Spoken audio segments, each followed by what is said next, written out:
ఈరోజు మనం ఒక కథ గురించి మాట్లాడుకుందాం. ఒక సాధారణ సేల్స్మ్యాన్ కథ. ఈ కథ ద్వారా క్రమశిక్షణ, టెక్నాలజీ ఒకరి జీవితాన్ని ఎలా మార్చగలవో చూద్దాం. ఈ కథలో మన హీరో పేరు రాజు.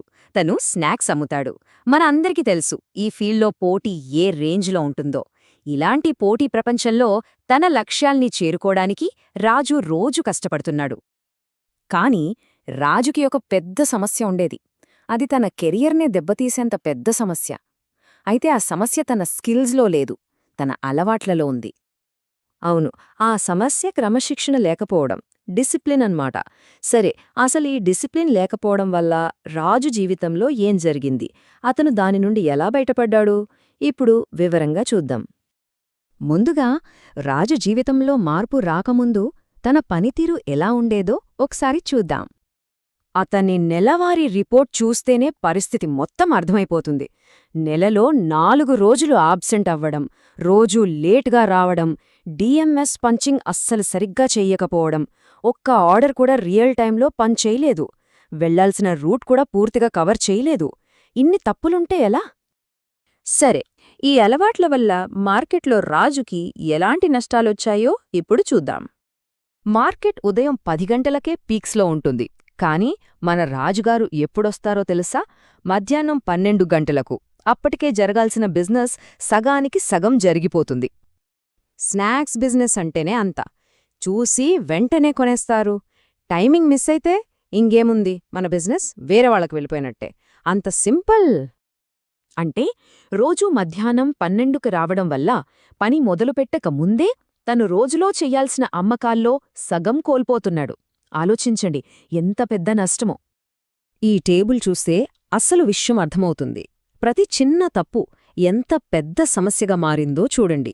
లేటుగా వెళ్తే రిటైలర్ల దగ్గర చెడ్డ పేరు. రెగ్యులర్గా వెళ్లకపోతే ఆ ఖాళీని కాంపిటీటర్లొచ్చి నింపేస్తారు. లైవ్లో ఆర్డర్ పంచ్ చేయకపోతే కంపెనీ ఏమనుకుంటుంది?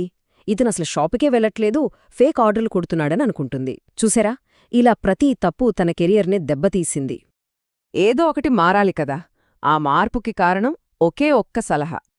ఒకరోజు వాళ్ల సూపర్వైజర్ రాజుతో ఇలా అన్నాడు. రాజూ, నీ సమస్య పనిగాదు, నువ్వు ఫాలో అయ్యే సిస్టమ్. ఆ ఒక్క మాటతో రాజుకంతా అర్థమైంది. సమస్య తనలో కాదు, తను పని చేసే విధానంలో ఉందని తెలుసుకున్నాడు.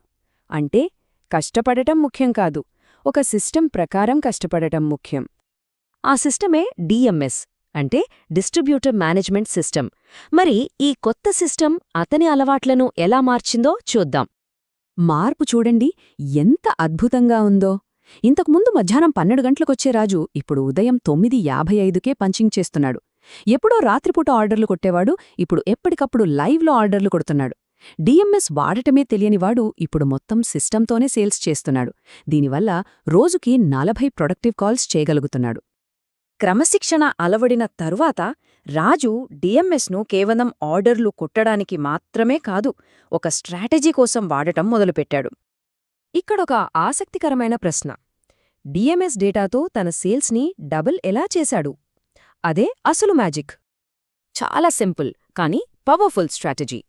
ఫస్ట్ డిఎంఎస్ డేటా చూసి ఏ షాప్లో ఏ ఫాస్ట్ మూవింగ్ ప్రోడక్ట్ లేదో కనిపెట్టేవాడు. తర్వాత ఆ డేటాను తీసుకుని నేరుగా రీటైలర్ దగ్గరికి వెళ్లేవాడు. సార్, ఈ ప్రోడక్ట్కి మీ ఏరియాలో భలే డిమాండుంది, కాని మీ షాప్లో లేదు అని ప్రూఫ్తో చూపించేవాడు.